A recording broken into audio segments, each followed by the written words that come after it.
Welcome to another amazing episode of the Unique Perspective Show on YouTube. Today's episode is the last of a three-part series in which I interview Yehuda Leib. Today's episode picks up where we left off last week, Yehuda Leib starting to work and eventually becoming an expert at IT and computers and opening up his own company, Venture Tech Computers. Today's episode is sponsored Neshama, Raphy Strauss, Raphael, Yaakov, Yisroel, and Ron. Today's episode is also sponsored by Paraflight EMS and the Torah Talmud Publications. Enjoy. Because no one understands what FD is, but they understood that you need some extra TLC. Yeah. And these are people. These are your supervisors, or these are random people who work in the office. These are not random people, but these are important people that are working in the office. Meaning, these are your coworkers, or these are your supervisors? Coworkers. They're coworkers. Yeah. Right. So that's very nice of them. They didn't have to. They didn't have to do this. They covered for you. Right. Yassi's also very nice at that. He's very easygoing. He's very easy to work with, and he understood me also. We just clicked very much. It happens to be Yossi Axelrod worked in Revival also. So he knew me also from when I was in Revival. So it was a lot of the people in Edison were like part of Revival, and they just knew who I was through Shlomo. The common denominator was Shlomo. Yeah. Okay, so what happens later? So now you're working as an assistant IT. What kind of jobs did you do? Like printers, or you were doing more networking? I was doing mainly computer setups, user accounts, stuff like that in the beginning, and then over time, I was given the opportunity to do a lot more than just creating user accounts and setups and stuff like that. Okay, so what happens next? So then you're 20, 24? I was about, so this is going back to 2016. What year are we in? 2023. We had COVID in the middle, so it still doesn't count. Maybe we're up to 2021 now, I'm not sure. So it's about 7 years. So I was 23, maybe 24. I was between 23 and 24 years old. What did you do in the summers those days? What was your what was that like? Summer was pretty much the same. I worked. I didn't really do it. I didn't go up to camp because I was too old already. Mm-hmm. Back then they graduated kids at 18 years old. So I was already a little older than that already. Yeah. I was a little older than that. You mentioned in one of your other interviews about someone in Nebraska, something. So what was that like? You're talking about Rabbi Ari Demitzer. Yeah, I remember something like that. Yeah, Rabbi Ari Demitzer. He's the Rav of the Beth Israel of Omaha. He's actually the head counselor of Kem Simcha Boys and Regular and Kem Simcha Special Boys. And I've flown out a couple times during the year for Shabbosim. But not during the summer. So the summer you were stuck in good old Brooklyn. I was stuck either in good old Brooklyn or upstate. Not stuck upstate, but like I love the country, so I love country style places, country life. So not that I was stuck. But I mainly stayed in Brooklyn and worked. So you became like a productive member of society. Yeah. So your relationship with Ari Demitzer. Rabbi Ari Demitzer. So during the year, like in a random week, if you wanted to take a flight somewhere, you just went there. Like, what was your thing with him? So it's very hard to go alone with my condition to Omaha, Nebraska, or to anywhere else for that matter, because I need to fly with oxygen, and I need to fly with someone else alongside me just in case I get sick. or something, God forbid, happens to me on the flight, there's someone there that next to me that can So help. you can't just get up and go. You have to plan it. Right. It has to be planned. It has to How be long was the planned. flight there? The flight is 3 hours, I think. But it's the coming, it's the going, it becomes Yeah. a whole spiel. It's They're more an hour. yeah. They're an hour behind us, but it's a 3-hour flight. And plus it's security and it's the traveling. So It's a pain. It's a huge, not a pain in the neck, because it's a great place to be in Omaha, except during the winter. but that's where you used to go. I used to go during the winter, yeah. But I remember the first time I ever went to Omaha, Nebraska. So there was Rabbi Ari Demitzer had a dream years ago when he first moved to Omaha, Nebraska. He wanted to bring out a bunch of graduates from Camp Simcha, special or regular, to open up sort of a kollel in Omaha, Nebraska. Wow. But so there was another good friend of mine. His name is Yaakov Jadel. Yaakov Jadel, actually, he grew up in Flatbush. He married a girl from Flatbush. At first, he moved to Israel. Then, after Israel, he moved to Omaha, Nebraska. So he was with Rabbi Demitzer there? Yeah, he was like the assistant to the assistant rabbi. The assistant rabbi. Hang on, Rabbi Demitzer at that point was the assistant rabbi? Rabbi Demitzer was the official rabbi. And he had an assistant rabbi? Yeah. And okay, that's pretty cool. Okay.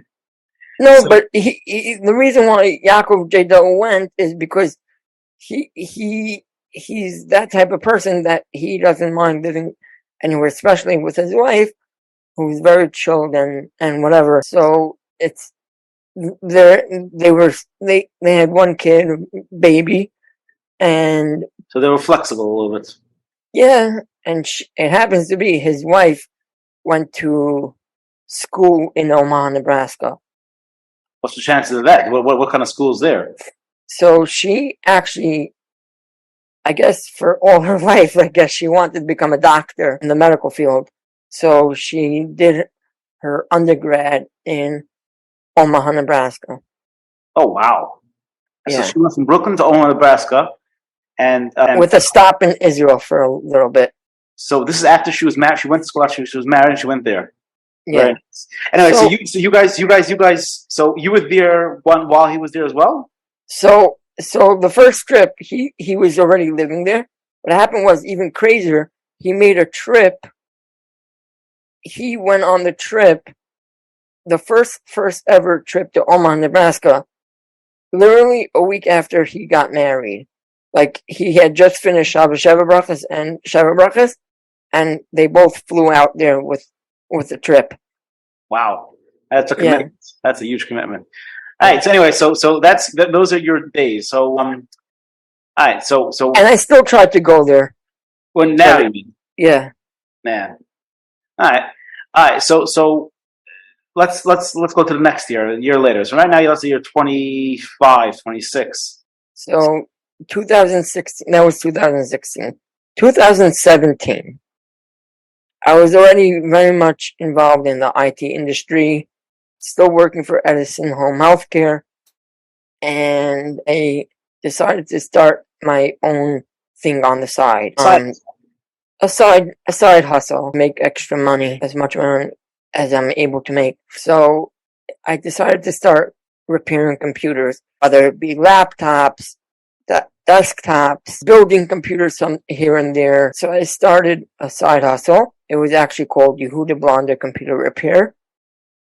Very imaginative name. Yeah, very easy name. It was.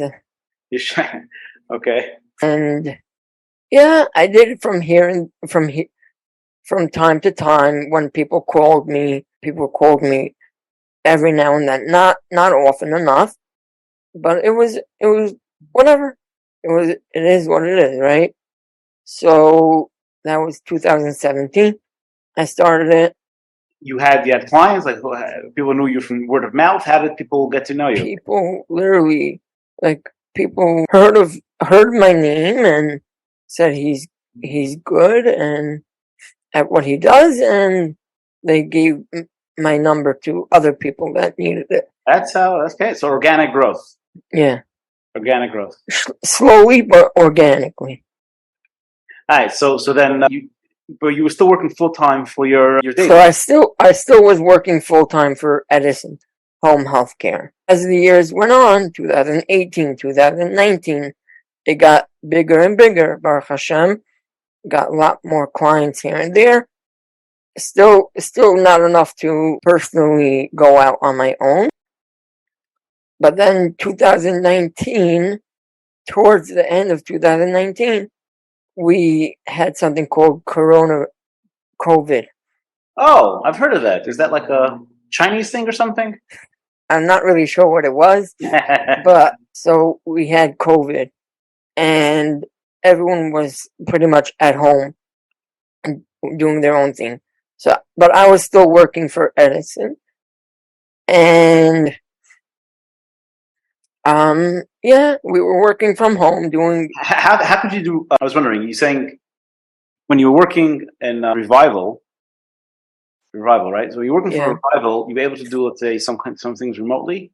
Were you able to work remotely? So I never worked remotely in revival because the stuff that I did was hands-on. Was hands-on, and I didn't.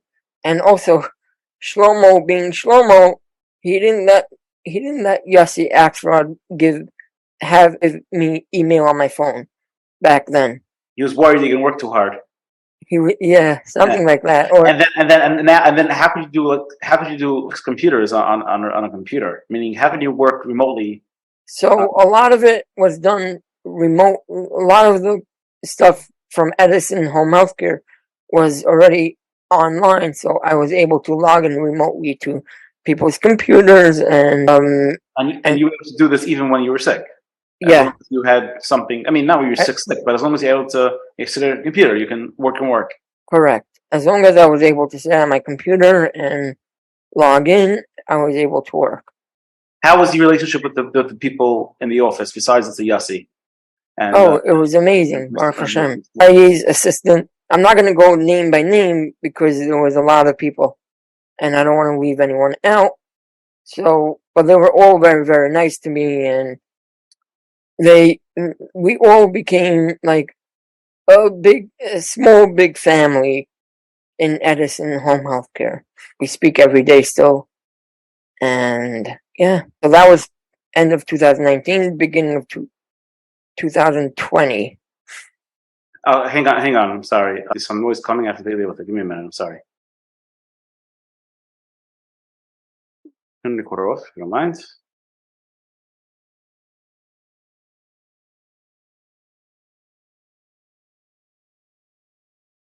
I'm sorry for that interruption. It's literally the mailman. The good news is the mail came. The bad news is that a little disruptive. Okay, so we're talking about your relationship with the people at the office. You started speaking about Aryeh's assistant and how she was helpful. So it was the people at Edison and everyone there became like one big family at Edison. And yeah, at the end of 2019, another friend of mine from Edison started something called TYH, Thank You Hashem, an organization to spread Hashem's word, Hashem's name, and make it better. So he recorded a song. It's called When He Actually Had His Fourth Child. He sat down at the table in his house and with friends, and he recorded this song with the one and only Maishi Storch from LA. And so in the beginning of Thank You Hashem, it was a song. That's what it was. It was a song. He didn't think anything of it. There wasn't a movement. It was just a song. Yeah. And then, so that was 2019. I think it was 2019, if I'm not mistaken. It could have been 2018. I don't know exactly how many years it was, either 18 or 19. But then the movement became so big that they redid the song with another singer. His name is Joey Newcomb. Oh, that's when it became famous. Yeah. Mhm. So they gave it, I don't know if they gave it to him or whatever.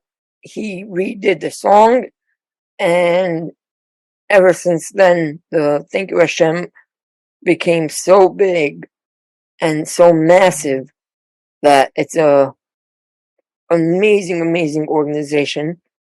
And also at that point, at Edison, once a week we had a share given by, it was, at first it was one person, then he found someone by the name of Rabbi Yossi Zakatinsky, and he started coming to the office, and his speeches, his Torah, everything like that is amazing. Everyone loved it in Edison, and the food also. So it's always the pull, the food. Yeah, but the food wasn't the pull at that point. It was Rabbi Yossi Zakatinsky. It was the pull at that point. His knowledge of Torah and his understanding of today's world was unbelievable at that point. And he was not even a Rav. He was just a Rebbe somewhere. And then, whatever, he opened a shul in Lawrence, and he really became this massive Rav. His shul has over 150 members itself. And that's the shul. So this is all the outcome of Thank You Hashem movement. Yeah, I mean, it's, yeah, I guess you can say it's all because of the Thank You Hashem movement. The shul's name is Kahal Mevakshe Hashem. I thought it'd be Kahal Choda Hashem. No. Okay, so let's talk a little bit about business now. So what do you do today? Like what's your today? So what do I do today? That's a great, excellent question. So in the beginning of 2019, I rebranded my company from Yehuda Blonda Computer Repair to Venture Tech Computer Repair. And I was still doing odds and ends jobs on the side, but I was getting more and more relevant as the time went on. More and more relevant? I mean, I was getting calls more and more. It was becoming more, okay. Yeah, more substantial. But I was still working at Edison. I was doing Venture Tech on the side at the end of, after working there. So it wasn't still a full-time job or full-time company, but it was getting bigger and bigger. Baruch Hashem. Thank you, Hashem. Hashem. And then I decided to make it an official company and try to go out on my own completely. So in 2000, I want to say 21, it was that it was 2022. I got a nice job offer in Borough Park to redo an entire medical office, all their computers and servers and stuff like that.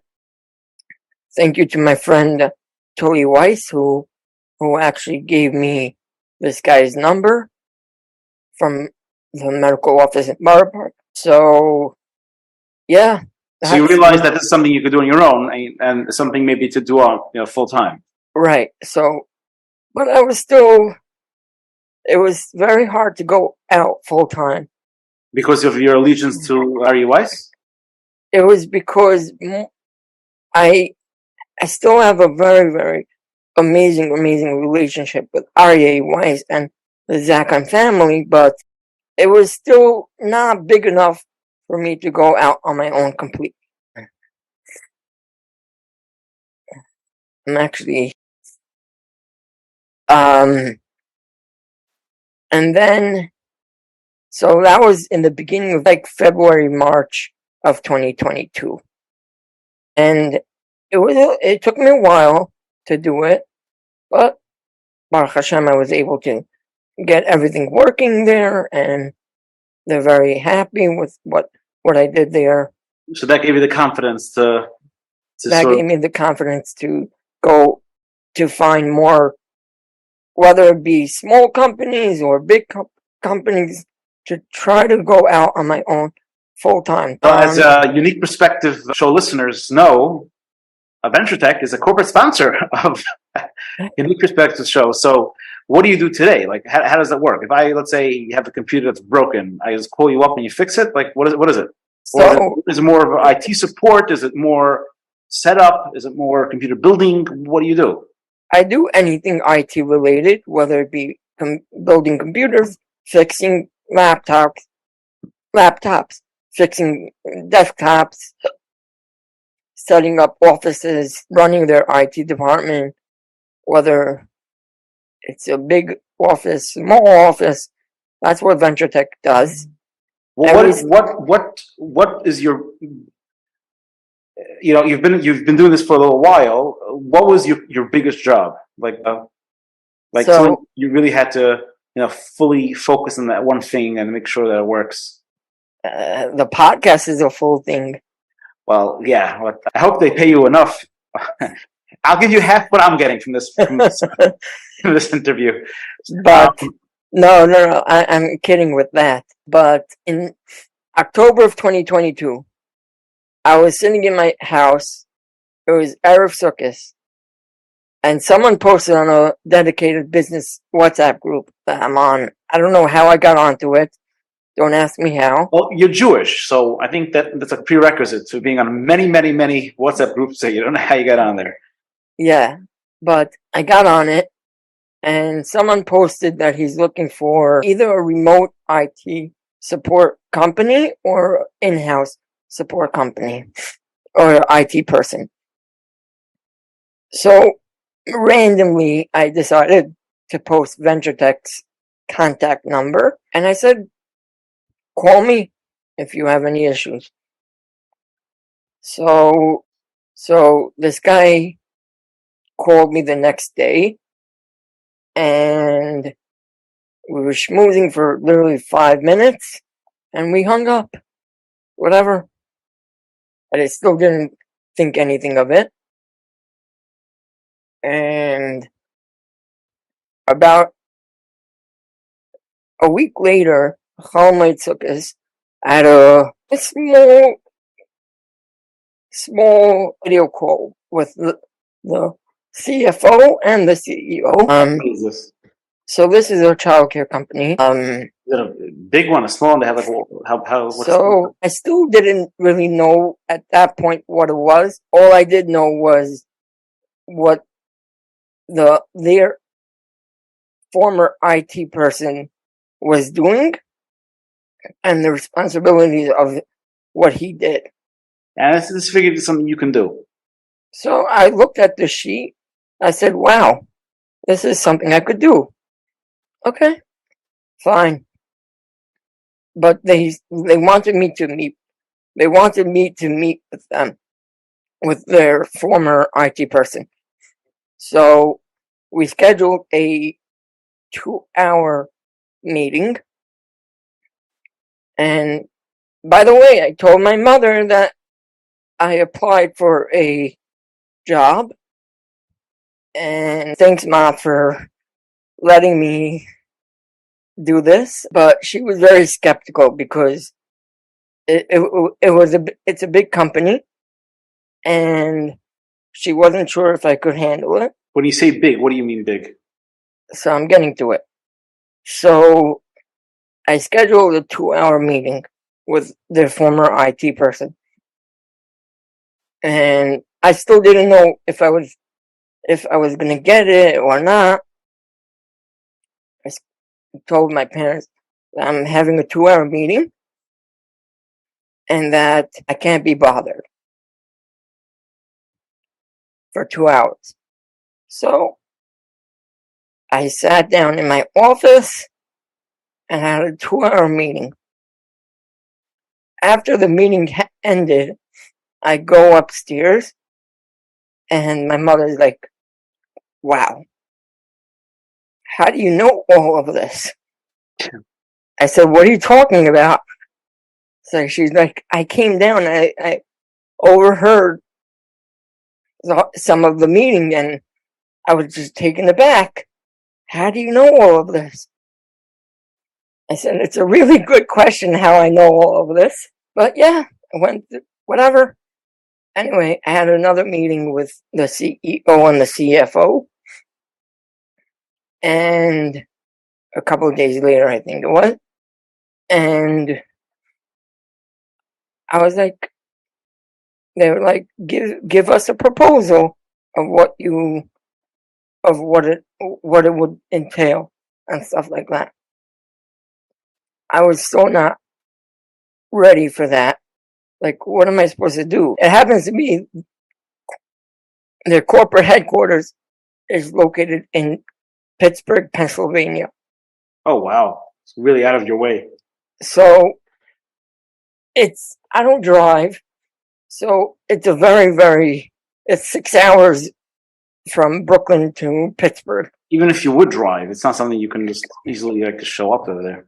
Right. It's very hard. It's very far. I still didn't know anything. Sent them a proposal. We went back and forth. Anyway, this was Sukkot. The day after Sukkot, I went to Yisroel for a week. And in Yisroel, I was still going back and forth with them. And then they asked me to come down to Pittsburgh. I'm like, okay, I just don't know when I will have time. I'm coming back to New York, going straight to Lakewood. My niece is getting engaged. I don't know. And then I realized, what am I saying? How do I know? Why would I go to Pittsburgh if I don't even know if I'm going to get the job, the contract? There's a huge schlep. It's not just showing up. It's a schlep because they wanted me to stay for a couple of days.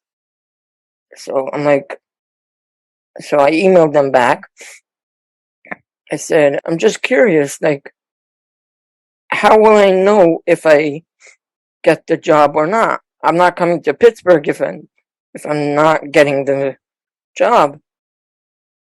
Anyway, the CEO replied back to me, said, we stopped looking and we think you're the right person for the job. I was like, wow. I was like, okay. So I'll look forward to meeting you in a week or so. Anyway. So again, how big is this company? What are we talking about? So this childcare company has 34 locations besides corporate between Pittsburgh and Philadelphia. So it's pretty big. And so I went to Pittsburgh for 3 days. I was supposed to meet with the CEO and the CFO there. However, they were in Philly for the week. So I only got to meet the former IT person. And you got an idea of what it was like, and that was the... That's the end. That's the end. Or the So beginning, now, actually. That's the beginning of Venture Tech, really. Because now I could proudly say I am full-time Venture Tech. And unique perspectives. But talking about what pays the bills is Venture Tech. Baruch Hashem. So do you still have other clients besides this huge clients? Or you still take other jobs? Yeah, I'm looking for other companies. I'm looking for other jobs. The medical office is also, you could say, full-time / part-time. It's just like I have to go into the office. You do maintenance. I do maintenance for them. Okay, so we sort of discussed a lot of parts of your life. There's one part that I didn't really discuss much. We discussed it a little bit. We didn't discuss it much. So you mentioned two people in your life that unfortunately passed. We had Shlomo Zakheim, and you had Benish Mandel. People that had a major influence on you. But being in a place like Camp Simcha Special, I'm sure you were around people that unfortunately have maybe even more difficult lives than you have, and dealt with different kinds of challenges, and some of them may not be around.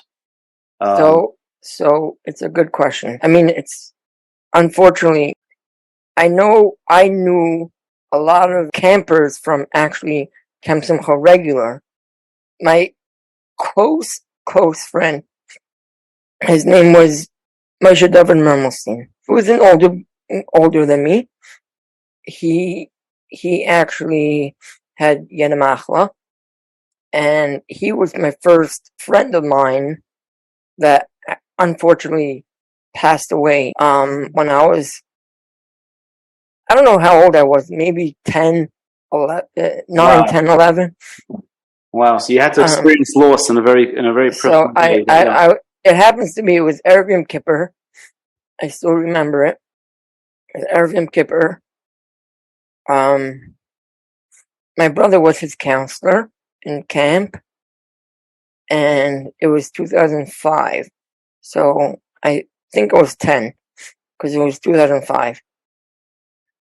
And my brother was his counselor, and my brother ended up going to the hospital to be at his side when he was niftar, but it was every Yom Kippur. I come home after mincha, and my mother and father tell me the bad news that he was niftar, and I remember that I collapsed on my couch because that was my first friend of mine that unfortunately passed away.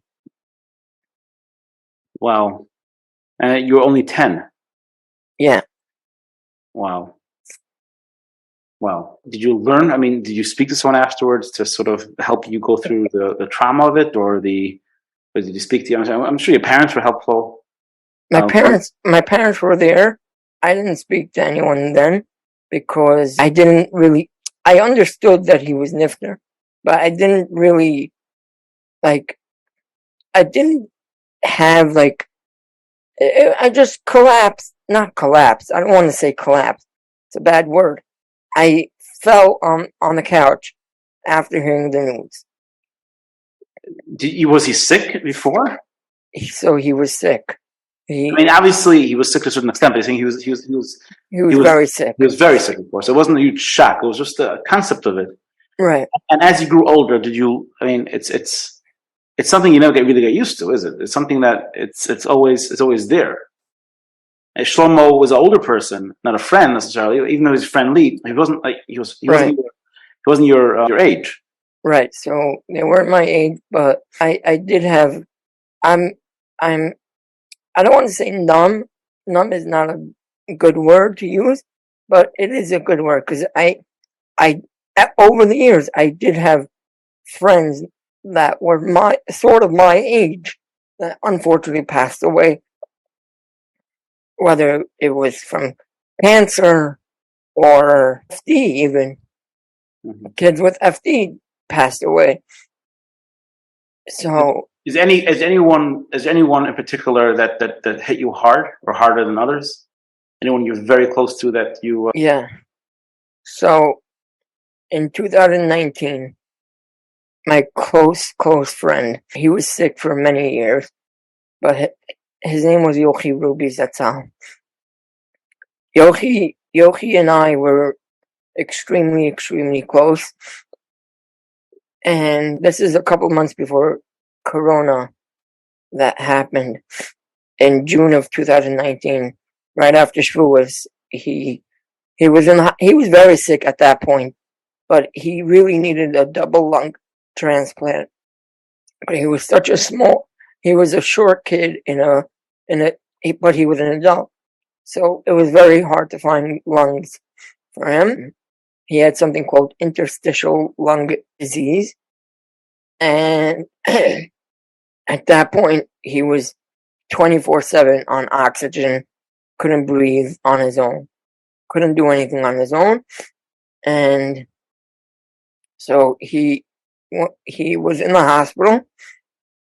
I went to visit him a couple of times.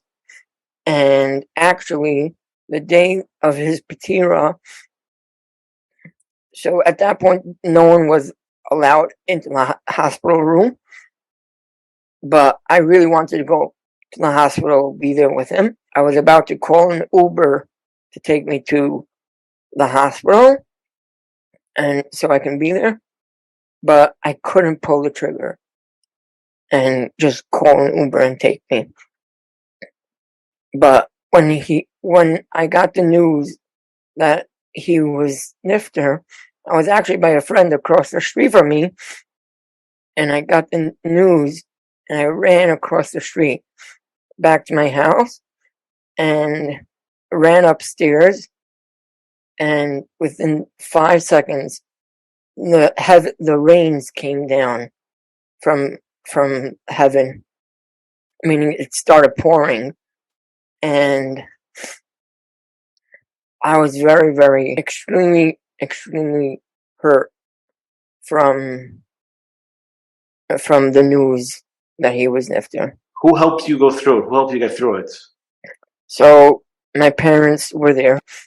Do you have a Rav, or someone to speak with to help you through it? So I had a Rav back then, but not someone I could speak to. My friend Banish Mendel's wife called me up, said, I'm on my way to your house to comfort you.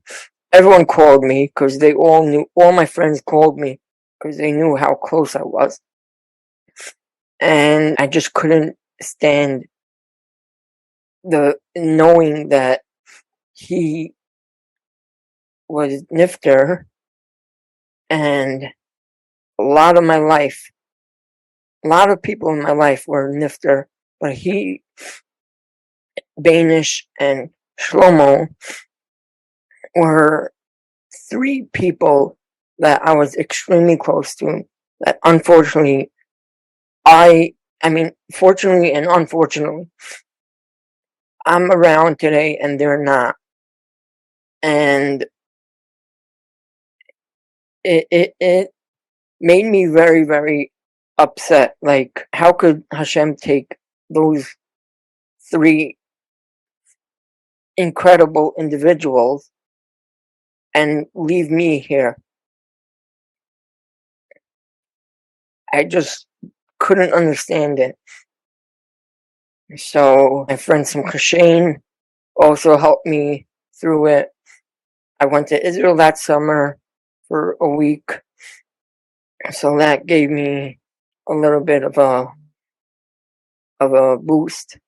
But I still can't fathom it, knowing that three, especially Yochi, but three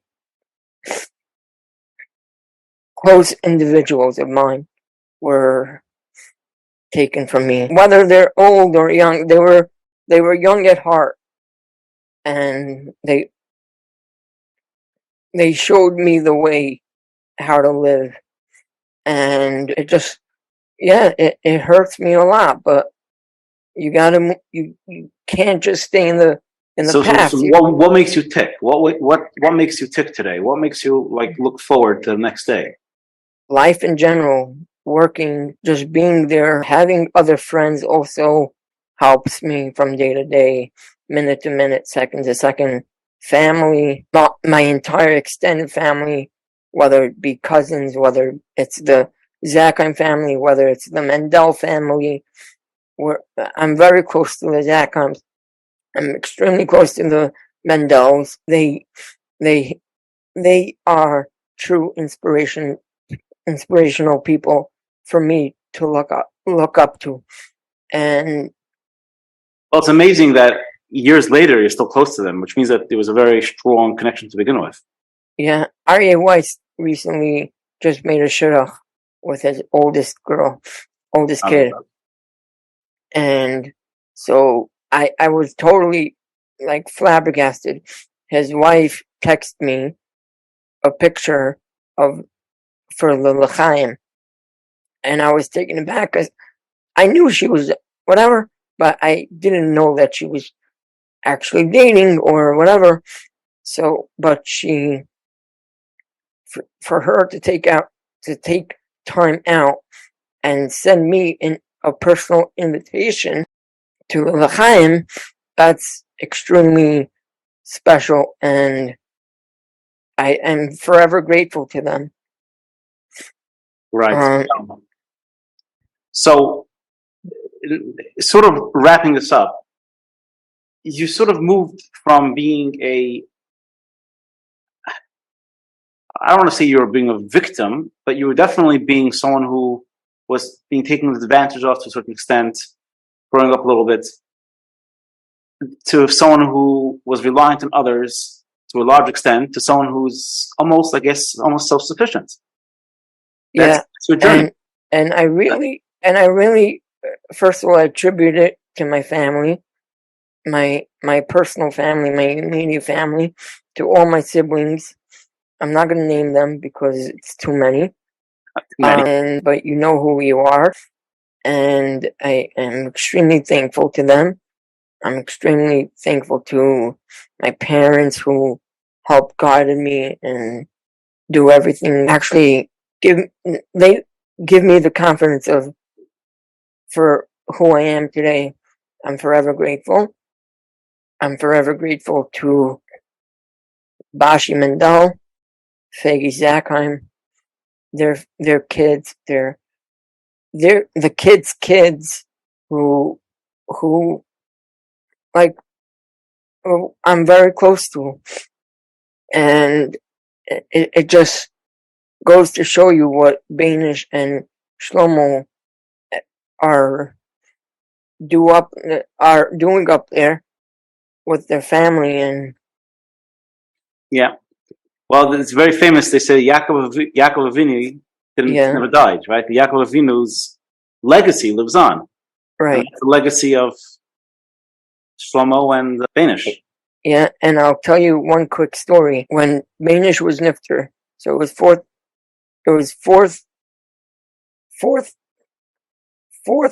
day Hanukkah, whatever. It was third night at Hanukkah, but I think you light four candles, right? Whatever it is. The fourth day, okay. So whatever it was, okay. So he was niftar early morning on the fourth day of Hanukkah. That for sure I remember. When I got the text that he was niftar, I ran downstairs and I said to my mother, "Ma, if they're taking to Eretz Yisrael, I'm on the flight with him." That's how close I was. But Baruch Hashem, they didn't take him to Eretz Yisrael. They took him to New Jersey. Anyway, so I went to the cemetery and I was burying him, putting some dirt on him. After they put him in, so you shovel dirt, and I almost fell in with him. And you got dizzy, and what happened? I don't know. I know there's some sort of video out there of me putting dirt on him. I was standing right at the edge of the hole. Anyway, coming back, I went into crisis, and it was extremely a bad crisis.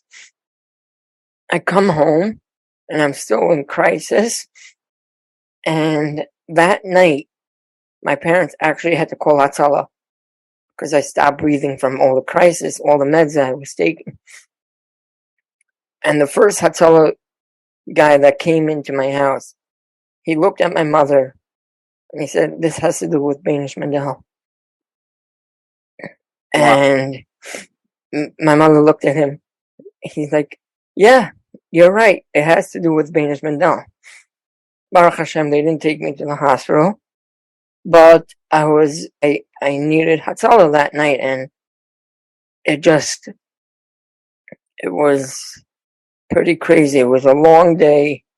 I got sick in the car coming home, and yeah, Baruch Hashem. All right, so let's try finishing on a positive note. Yeah. So if you could sort of give a message to your listeners, a takeaway, something that you would give them advice to for people that are struggling, especially something with medical, something where you have some kind of loss around you, if someone is going through some kind of issue, what kind of message would you give them? The takeaway message. Be yourself, enjoy every moment, live minute to minute, and enjoy your life while you're here, and do everything that you want to do and that you're able to do, and just keep up the great work, and you'll see help. You'll see Hashem's help, whether it be today, whether it be tomorrow. Tomorrow, you'll see it, and you just have to say, thank you, Hashem, for that you're here today. Thank you, Hashem, I'm here tomorrow. You have to have that mindset of saying, thank you, Hashem, and life will be great. Yeah, there is loss in everyone's life. Just take it however you want to take it, and just grow from the person that you're friends with, that you lost, and everything will work out the way you want it. Emet Hashem. So here's my closing statement. First of all, thank you all for joining us on this little journey, learning a little bit about Yehuda Leib, about his unique perspective of life. On a more personal note, many people don't know what Yehuda Leib does with his spare time. So you may know him as your ever-friendly podcast host. You may know him from Venture Tech. You may know him from one of the companies he's worked for. But many know him as Yehuda Leib, as the Baal Chesed he is. He's very humble. He doesn't like talking about it, but he really is a person that does his best to help others more fortunate than him. He helps people that should be helping him, actually, sometimes, and does it quietly, does it without fanfare, and really, really, really tries to make the lives of others as cheerful as possible. There's a reason why Thank You Hashem, for example, has him as one of their faces, one of their, I guess, celebrity endorsements, because Yehuda Leib is a happy person. Yehuda Leib is someone who's fun to be around. And these are qualities that is almost impossible with someone who has his background, but yet this is him, because this is who he is. That message you heard earlier about living your life to the fullest is something that Yehuda Leib actually lives. It's actually something Yehuda Leib actually does, something he lives by and lives for. So thank you very much. And we hope. I forgot to mention one thing. Yep. There's another organization called Bike for Chai, part of Kempton Club, part of Chai Lifeline. It's a day and a half event, but back in 2000, I don't know if it was 17 or 18. I started biking when I taught myself how to bike when I was 5 years old, and that was one of the biggest things that my parents at that point were how do I say, they were shocked. We discussed this in the previous part, right? That it was like something that was amazing that you were able to do it. No one thought it was possible. Right. So I started biking more and more, and I was pushed and told by many friends of mine, Nasano Gold, JJ Isaac, a whole bunch of friends of mine, you got to do Bike for Chai. I didn't want to do it because it's a massive bike ride, and I didn't want to do it, but I was pushed and I did it. And this year will be my last year doing Bike for Chai. I'll still bike in the future, but it's time to hang up my jerseys and retire your number and go on to doing my regular thing.